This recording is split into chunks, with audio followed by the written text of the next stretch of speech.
একটা স্কুল কি প্রতিবার র্যাঙ্কটা তৈরি করতে পারে? এই প্রশ্নটা আমাদের মনে যখনই আসে আমরা বড় বড় ইনস্টিটিউশনের নাম মাথায় আনি এবং সেগুলো স্বভাবতই কলকাতা বা এরকম ধরনের কোনো জায়গা থেকেই হয়।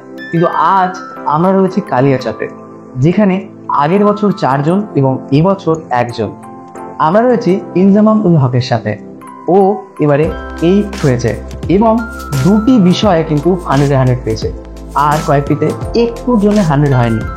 ওর সিক্রেটটা কি ছিল যেটা ওকে হেল্প করেছে এত ভালো স্কোর করতে, আমরা কিন্তু ওর থেকেই জেনে নেব। এবারের মাধ্যমিকে তুমি 8 হয়েছো, কেমন লাগছে? স্যার আমি বেশ আনন্দিত।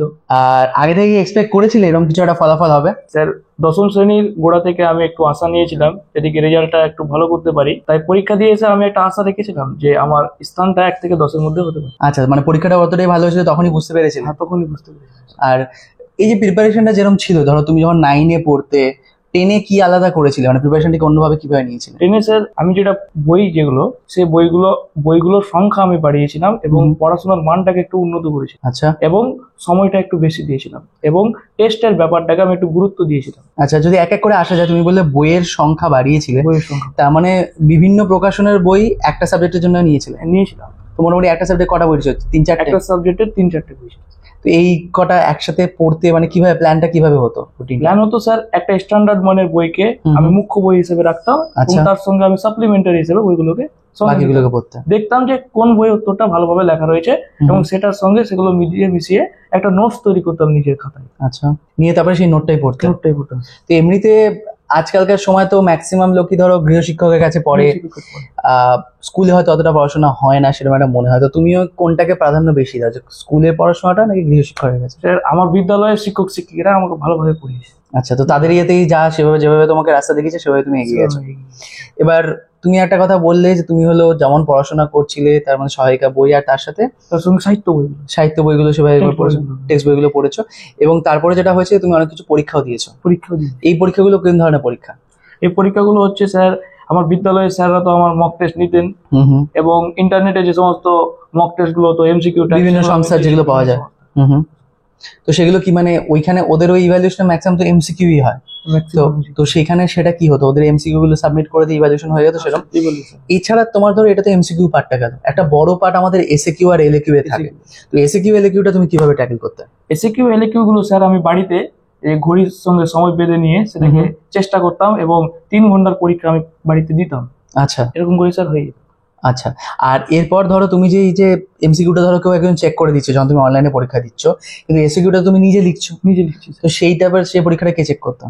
সেটা আমি নিজে কখনো কখনো চেক করতাম বা আমার বিদ্যালয়ের শিক্ষক শিক্ষিকার কাছে আমি নিয়ে যেতাম এবং তারা সেটাকে মূল্যায়ন করে দিতেন এবং আমার ভুলগুলোকে তারা ধরিয়ে দিতেন। আচ্ছা, তো তুমি যে একাধিকবার দিতে বলছো, সববার তারা হেল্প করতো? সববার তারা হেল্প করতো, তারা আমার সঙ্গে বিশেষভাবে অনেক সাহায্য করেছে। বেশ, তুমি তো বেশ কটা বিষয়ে 100 পেয়েছো। হ্যাঁ, 2টো বিষয়ে, একটা হচ্ছে ভূগোল, একটা গণিত। আচ্ছা, তো এর মধ্যে যদি বলা যায় মনে হয় এর মধ্যে একটা ফেভারিট বিষয়? হ্যাঁ, আমার একটা ফেভারিট বিষয় রয়েছে। কোনটা সেটা? যে স্যার ভৌতবিজ্ঞান। আচ্ছা, তো এই ভৌত বিজ্ঞান যে তুমি যে পড়াটা, এই ভৌত বিজ্ঞান কি তোমার প্রথম থেকেই ফেভারিট, মানে খুব ছোটবেলা থেকেই, নাকি 9-10-এ উঠে অন্যরকম কিছু? এটা দশম শ্রেণীতে আসার পর এটা আমার একটু ইন্টারেস্ট গ্রো হলো এই বিষয়টার প্রতি। আচ্ছা, আর সেটা যখন পড়তে বাকিগুলো থেকে একটু কম সময় দিতে নাকি একই রকম সময় দিতে পড়াশোনাতে? একই রকম স্যার, প্রত্যেকটা মানে বিষয়কে সমানভাবে স্যার গুরুত্ব দিয়েছিল। সময় নিয়ে যখন কথা হচ্ছে, আমার এটা মনে হচ্ছে যে আমরা একটা জিনিস দেখি যে কোনো কেউ র্যাঙ্ক করে, টপার যারা হয় তারা সারাদিন বইয়ে মুখ গুজে পড়ে থাকে। এটা কি সত্যি নাকি তুমি অন্য কিছু করতে সারাদিন বই পড়ার থেকে? আমিও মানে ব্রেক লার্নিং মেথডটাকে ফলো করতাম। আচ্ছা, মানে আমি আগে কি করতাম যে সমস্ত টপার গুলো ইন্টারভিউ গুলো দেখতাম, যে এবছর যে চন্দ্রচূড় দ্বারা, হ্যাঁ আগের বছর চন্দ্রচূড়, হ্যাঁ, তো ওনার ব্রেক লার্নিং মেথডটাকে আমি অনুসরণ করেছি। আচ্ছা, তো সেটাই তোমায় হেল্প করেছে? সেটাই আমার হেল্প। তো যারা এইখানে, যেহেতু তুমি ধরো চন্দ্রচূড় আগের বার করেছিল, সে তো একটা এরকম টিপস শুনেছিলে, তুমি আজ সেটা অ্যাপ্লাই করেছো, তো যারা ধরো এবার দেখছে বা আগামী দিনেও দেখবে, 26-এ দেবে কি 27-এ দেবে, তাদের জন্য যদি তুমি এরকমই কোনো একটা টিপ বলতে চাও সেটা কি হবে? আমি বলতে চাই যে পড়াশোনাটাকে একটু খুঁটিয়ে করতে হবে, প্রত্যেকটা প্রশ্নের রিসোর্স কোথা থেকে সেটাকে একটু ভালো করে পড়তে হবে এবং একটা লাইন পড়ে সেখান থেকে কি কি প্রশ্ন হতে পারে তা ছাত্রদের নজর দিতে হবে। আচ্ছা, এভাবে এগিয়ে যেতে হবে। বেশ। এই যে তুমি যে নোটবুক একটা তৈরি করতে, এটা কি প্রতিটা সাবজেক্টের জন্য আলাদা আলাদা নোটবুক তোমার ছিল? আচ্ছা, ঠিক আছে। তো এই নোটবুক গুলো, সেটা তো প্রিপারেশনে একটা যথেষ্ট সময় যায়। প্রচুর সময় নিয়েছে। এবার দিনের মধ্যে যে সময়টা, একটা সময় ধরো আমি শিওর তুমি হলো স্কুলে, স্যার, তারপরে কিছু প্রাইভেট কিছু পড়তে। স্যার পড়তাম যে ভৌত বিজ্ঞান এবং গণিতের, তবে স্যার গোটা বছর ধরে পড়িনি। আমার আচ্ছা। স্যাররা আমার সিলেবাস কমপ্লিট করে দিয়েছিলেন 2-3 মাসে। 2-3 মাসেই? হ্যাঁ, মানে শুরুর দিকে তোমার সিলেবাস শেষ হয়ে গেছে, সিলেবাস শেষ হয়ে গেছে। তারপর বাকি সময়টা কিভাবে ইউটিলাইজ করবে? বাকি সময়টা স্যার নিজে পড়েছি আর বিভিন্ন ধরনের কোশ্চেন ব্যাংক গুলো স্যার সলিউশন করেছি। আচ্ছা, তার মানে তুমি তো মানে অনেকটা সময় পেয়েছো কোশ্চেন ব্যাংক। অনেকটা সময় পেয়েছি। আচ্ছা, আই থিঙ্ক এটা একটা খুব ভালো বিষয় যে সিলেবাসটা একটা সময়ের মধ্যে শেষ করে নেওয়া, এন্ড দেন তারপর শুধুমাত্র কোয়েশ্চেন ব্যাংক গুলো করে করে যাওয়া। আর আমাদের প্রত্যেকেরই এরকম হয় যে সারাদিন একঘেয়ে পড়তে ভালো লাগে না, মাঝে মাঝে কিছু একটু অবসর বা অন্য কিছু বিনোদনের কথা মনে পড়ে। তো সেটা তুমি কিভাবে করতে? সেটা স্যার পড়াশোনার পরে আমি বাবা মার সঙ্গে কথা বলতাম, আমি বাবা মার স্যার হয়ে তো কাজ। আচ্ছা, বন্ধু বান্ধব দরকার পড়তো না? না স্যার, ওটা বিদ্যালয়ে হতো স্যার। আচ্ছা, তো বিদ্যালয়ে যেটুকু, তারপরে বন্ধু বান্ধবের সঙ্গে কথাবার্তা, খেলাধুলা কিছু না? না, বন্ধুরা ফোন করতো যখন তারা কোনো পড়াশোনা জানতে চাইতো, যদি তারা বিদ্যালয়ে না গিয়ে থাকে তখন হতো sir. Social media? Social media থেকে স্যার দূরে থেকেছি পুরোপুরি? হ্যাঁ, তবে পড়াশোনার ক্ষেত্রে স্যার ইউটিউবটাকে ফলো করেছি। আচ্ছা, এটা আই থিঙ্ক একটা খুব গুরুত্বপূর্ণ বিষয় যে তুমি বলছো। আমরা অনেকেই দেখেছি আজকের দিনে দাঁড়িয়ে ইউটিউব থেকে অনেক কিছু পড়ছে। তো তুমি নিজের পুরো প্রিপারেশন জার্নিতে যদি ইউটিউবে কোনো অবদান বা যদি কোনো রকম লেগে থাকে, সেটা কিরকম ভাবে ইউটিউব হেল্প করেছে তোমার? ইউটিউবে স্যার, ইউটিউব আমাকে অনেক অবদান রেখেছে। বিভিন্ন ধরনের স্যাররা রয়েছেন, যেমন একটা স্যার রয়েছেন সোমনাথ স্যার। তিনি তিনার যে পড়াশোনার স্টাইল, তিনি যেভাবে পড়ান, সেটা আমাকে অনেক হেল্প করেছে। আচ্ছা, তো তুমি সেখান থেকে কিছু না কিছু ইনপুট নিয়েছো? তো মানে বিভিন্ন যারা যারা এরকম করে পড়িস, তুমি সেখান থেকে কোনো না কোনো ইনপুট নিয়েছো আর সেভাবে এগিয়ে গেছো।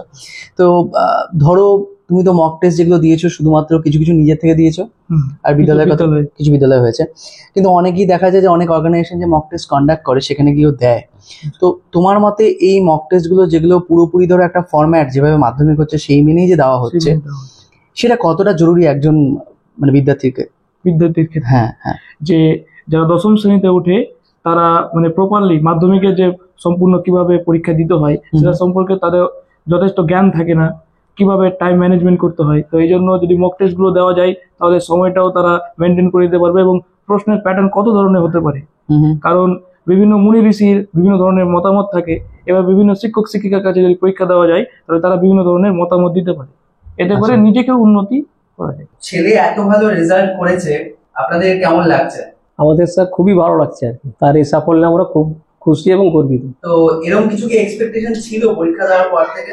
হ্যাঁ স্যার, পরীক্ষার পর থেকে আমাদের এক্সপেকটেশন ছিল যে তার পরীক্ষা খুব ভালো হয়েছে। তাকে আমরা জিজ্ঞাসা করেছিলাম, সে বলেছিল যে আমি 1 থেকে 10-এর মধ্যে স্থান অধিকার করতে পারি। অবশ্যই একজন ছাত্রের সাফল্যের পিছনে বাবার যতটা হাত আছে ততটাই মায়েরও হাত থাকে। তো মা হিসেবে আপনি কোনো অ্যাডভাইস যেটা ওকে দিতেন, যেটা কাজ করেছেন? হ্যাঁ, অবশ্যই ওকে ড্রয়িং আঁকা, মানে খাতাগুলোতে হাতের লেখা, তারপরে ছোট ছোট কোশ্চিন গুলো ওকে ধরা, এগুলো আমি করতাম ওর প্রতি। রাইট। আর একটা বড় জিনিস সেটা হলো যে আমরা শুনেছিলাম ম্যাথসের সময় সবাই মিলে বলছিল অন্য একটা প্রশ্নপত্র, সবাই ভয় এরা বলছে, তুমি সেখানে 100 পেলে। আচ্ছা, তো এটা কিভাবে হলো? এটা স্যার মানে আমি বিভিন্ন ধরনের মানে গণিত সাধারণ যেটা সরকারের বই, তার পাশাপাশি বিভিন্ন ধরনের বইগুলো ফলো করেছি, যেমন অমিতাভ মিত্রের বই, তাছাড়াও বৈষ্ণব ভট্টাচার্যের যে বইগুলো সেগুলো ব্যবহার করেছি। তো এবং রায়ন মার্টিন প্রশ্নবিচিত্রাগুলো ইউজ করেছি, সেখান থেকে স্যার আমি ফলাফলটা পেয়েছি। আচ্ছা, আর আরেকটা বিষয় যেটা হয়তো একটু সায়েন্সে, মানে তুমি যেভাবে যেদিকে তুমি বলছো ইন্টারেস্ট তোমার রয়েছে, একদিকে ফিজিক্যাল সায়েন্সের কথা বললে সেদিকে তোমার ইন্টারেস্ট হচ্ছে, কিন্তু সেটা ছেড়েও তুমি আরেকটা বিষয়ে 100 পেয়েছো, ভূগোল বিষয়। ভূগোল স্যার আমার ছোট থেকে ভালো লাগতো। আচ্ছা, ছোট থেকে। তো আগামী দিনে কি এটা নিয়ে পড়ার ইচ্ছা আছে? স্যার পড়ার তো ইচ্ছা নেই এখন আপাতত।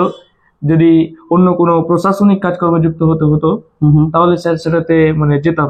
তো এটা কি কোথাও ভালো ফল করার জন্য সায়েন্স নেব এরকম ভাবনা, নাকি সায়েন্সটাকে স্যার মানে আত্মস্থ করার?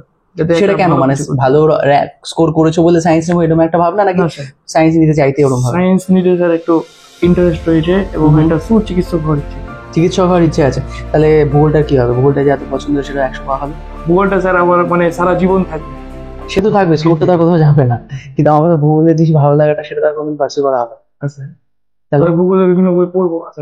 আচ্ছা, ওটা সাইড স্টাডির জন্য তোলা থাকবে। তো হঠাৎ ডাক্তারি কেন? তুমি বলে একজন সুচিকিৎসক হতে চাও, খুব বড় শব্দ তো। আচ্ছা, কিভাবে হয়, মানে কিভাবে আসে তোমার মধ্যে এটা? আমার মধ্যে স্যার যে আমি তো বিভিন্ন ধরনের যখন অসুস্থ হতাম তখন চিকিৎসকগুলোর কাছে যেতাম, তো উনারা যেভাবে মানে পেশেন্টটাকে যেভাবে তারা ট্রিটমেন্ট দেন এবং যেমনভাবে ভালো ব্যবহার করেন, তাই আমি একজন তাদের দ্বারা অনুপ্রাণিত হয়েছি, আচ্ছা তাই আমি একজন সুচিকিৎসক হতে চাই। আচ্ছা, তো এরকম ভাবে তো অনেকেই অনেক কাজে পেশেন্ট যায়। আমি তো এতবার ভর্তি হয়েছি, but আমার তো এরকম মনে পড়েনি। তোমাকে কি কিছু দাগ কেটে গেছে তোমার কাছে, যেটা এরকম করে মনে হচ্ছে যে কাউকে হ্যাঁ, ভালো করেছে? কি হয়েছে সেই ইনসিডেন্ট?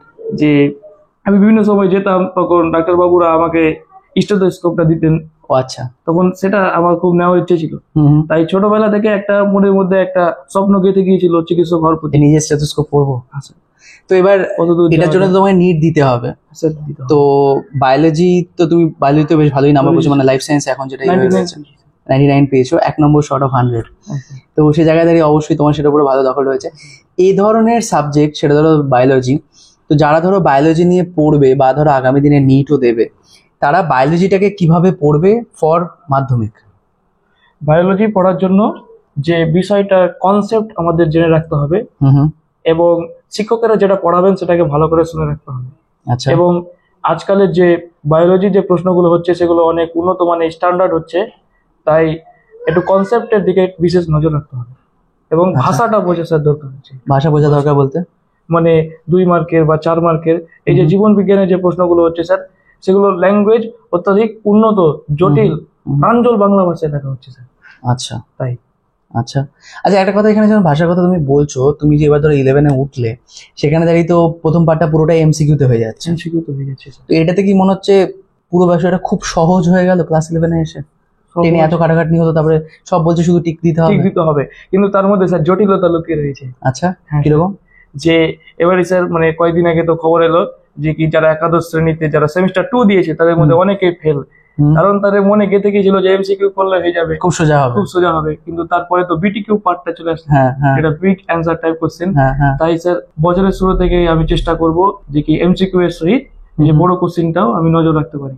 আচ্ছা, আর তোমাকে যদি এরমই ইন্সপায়ার করতে হয় বাকিদের, ধরো তোমার এই পুরো ডিস্ট্রিক্টের এবং পশ্চিমবঙ্গের, তারা ধরো তুমি 3টে অ্যাডভাইস দিতে চাও যে এই 3টে জিনিস তোমরা করো, তোমরা হয়তো ভালো রেজাল্ট করবে আগামী দিনে, এরকম যদি 3টে অ্যাডভাইস দিতে চাও, সেটা কি কি হবে? স্যার প্রথম অ্যাডভাইসটা হবে যে নিজের মধ্যে কনফিডেন্স রাখতে হবে। ওকে, তো ওভার কনফিডেন্স হয়েছিল, আচ্ছা, তো ওটা তো ভুল হয়ে গেল। লাইনটা খুব থিন, হঠাৎ ক্রস হয়ে যায় কিন্তু স্যার এই কনফিডেন্সের ওভার কনফিডেন্সে। হ্যাঁ, মানে শুধু কনফিডেন্স রাখতে হবে। আচ্ছা, তারপর? তারপরে স্যার পরিশ্রমটাকে চালিয়ে দিতে হবে। ওকে, আর 2 নম্বরটা হচ্ছে যে সোশ্যাল মিডিয়া থেকে যতটা দূরে যায়। এটা কিভাবে করবে? আজকাল তো সবাই কেউ পারেই না সেভাবে। তো পারি না, তো স্যার সেটা মানে অভিভাবকদের নজর রাখতে হবে। আচ্ছা, তো সে বকুদের তারপরে রাগারাগি ঝগড়া হবে। আমার রিল পছন্দ হচ্ছে, আমি দেখছি, আমার কিছু বাবা বকে দিচ্ছে, তারপর আমি এমনি পড়াশোনা করতে ইচ্ছে হবে, তখন কি হবে? তখন স্যার ওকে যখন পরীক্ষাগুলো দেবে তখন ওর মার্কের ভিত্তিতে যদি খারাপ লেগে যায় তাহলে হবে। আচ্ছা, মানে ভেতর থেকে আসতে হবে খারাপ লাগে। ভিতর থেকে স্যার চেষ্টাটা স্যার নিজে উঠতে হবে। বেশ বেশ, থ্যাংক ইউ সো মাচ আজকে আমাদের সাথে কথা বলার জন্য, আর অল দ্য বেস্ট আগামী দিনে। তুমি তোমার যা ইচ্ছে রয়েছে, নিশ্চয়ই নিশ্চয়ই তোমার যা ইচ্ছে রয়েছে সেটা পূরণ হোক। আজকে আমাদের সঙ্গে কথা বলার জন্য অনেক ধন্যবাদ।